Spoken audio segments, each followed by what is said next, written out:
Hey PJs, welcome back to another video and welcome to the first short video that I'm going to hopefully do on most Tuesdays. If you didn't see my community post, you can always go check it out. It's on my channel. And basically what I said on there is I want to start doing some short videos on Tuesdays, basically videos that I don't do on Saturdays, so no slime reviews or like slime breakdowns where I'm like, this is like how to make a crunchy slime and this is what you do with it and these are the types of crunchy slimes, things like that. That's not really what I'm going to be doing here. It's going to be more stuff like this. So this one is a slime experiment and I wanted to start adding like random things into slime to see what exactly happens to it. Maybe I'll find a new texture that I want to use.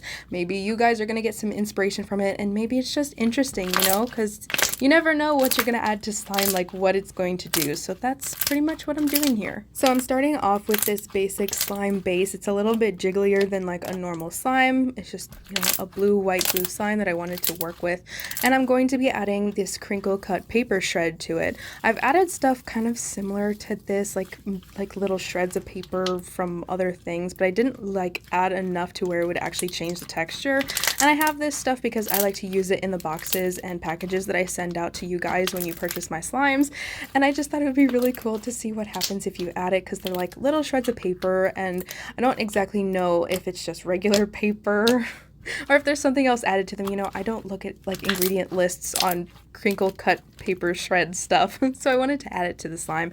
And like I suspected, it is pretty difficult to mix in because the paper adds a lot of resistance to the slime. So even though the base itself did like start a little bit underactivated, it still was extremely hard to stretch because the pieces are long and they just kind of like push the slime more together, so it's harder to stretch it out.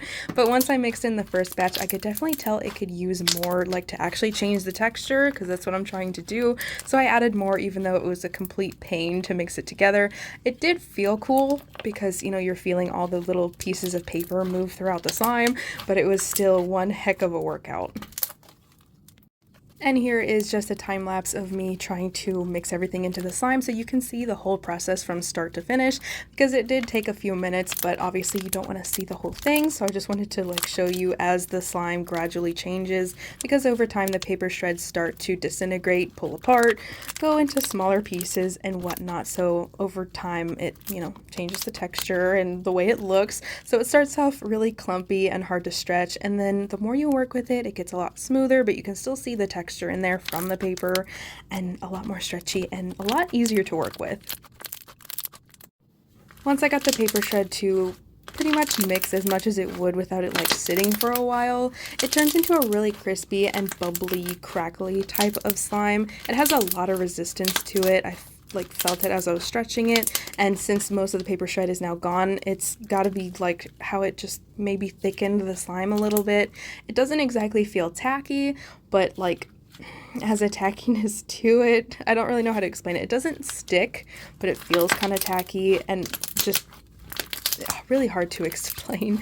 And like I said, gummy like. It doesn't stick to me at all, so it's really nice for people that have hot hands, because I really don't think this one is gonna stick. I think it's because the slime is now like a good 30% paper, so that probably helps it not stick. And it's also, maybe a good activator, I guess, if you don't have anything else and it's like a last resort, that could also work. But other than that, I mean, it's a good texture, and I would say if you want to use something like this, pull back on the paper because it really doesn't need that much, but it's still really nice.